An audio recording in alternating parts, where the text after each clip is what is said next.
আপনার অলরেডি বয়সের ছাপ পড়া শুরু হয়েছে। আমি যেখানে বসে আছি এই যে যন্ত্রটি দেখতে পাচ্ছেন আমার সামনে, এই যন্ত্রটি দ্বারা আমার ফেসের যত ধরনের সমস্যা আছে সব সমস্যাগুলো আইডেন্টিফাই করা যাবে।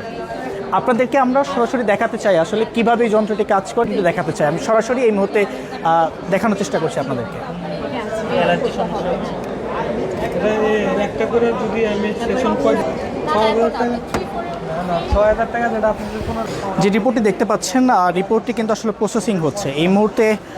ঠিক যে পার্সেন্টেজ যেটি আছে আসলে এই যে রিপোর্টটি আমি এতক্ষণ ছিলাম ঠিক এরপরেই কিন্তু যখন এটা 100% হবে তখনই এটি কিন্তু একটি রিপোর্ট চলে আসবে এবং যে রিপোর্টের মাধ্যমে আমরা আসলে জানতে পারবো যে আমার স্কিনের এখন এই মুহূর্তে কী অবস্থা রয়েছে এবং সেটি আসলে জানার চেষ্টা করবো এখানে যারা দায়িত্বে আছেন তাদের কাছ থেকেই।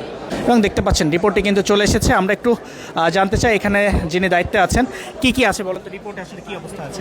আচ্ছা, আমাদের এশিয়ানদের এই স্কিন টেক্সচারটা ব্রাউনিশ থাকে, সেই অনুযায়ী আপনার কালার এবং স্কিন টেক্সচারটা ব্রাউনিশ এসেছে। আর আমাদের আপনার ফেসে কিছু ব্ল্যাক হেডস আছে, যেমন হচ্ছে সিবাসিয়াস যে গ্ল্যান্ডগুলো সেগুলোর যদি সিক্রেশন বন্ধ হয়ে যায় এবং আলট্রাভায়োলেট রে সংস্পর্শে আসে তখন কিছু ব্ল্যাক হেডস হয় আমাদের, সেটা আছে। আপনার সেভাম আছে, টি জোন, আমাদের কিছু জোন আছে টি জোন এবং ইউ জোন। আপনার টি জোনে মেনলি হচ্ছে সেভাম প্রোডাকশন হয়, মানে ঘাম তৈরি হয়। কিছু স্কিনে পিগমেন্টেশন আছে এবং ইউভি রে স্পটের কিছু ডকুমেন্টেশন আছে। আপনার অলরেডি বয়সের ছাপ পড়া শুরু হয়েছে।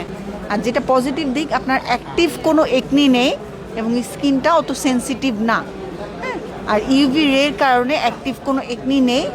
সেভামটা ইউজনে কিছুটা কম। আর ওভারঅল সলিউশনের জন্য আমরা কিছু ডকুমেন্ট দিয়েছে। তারপর আমাদের সেন্টারে আসলে বা আমাদের আদার্স ডাক্তাররা ভিজিট করলে কিছু সলিউশনের কথা বলে দেবেন। আমরা বেশি দিন হয়নি, আমরা 1 মাস ধরে এই মেশিনটা চালাচ্ছি, এআই প্রজেক্টের সেটা আছে। আর অথেন্টিসিটি হচ্ছে এখন পর্যন্ত আমরা যাদের টেস্ট করেছি, টেস্টের রিপোর্টে যেগুলো পেয়েছি ভিজিবল এক্সামিন করে সেই টাইপেরই পেয়েছি। এখন পর্যন্ত ফলস পাইনি আমরা।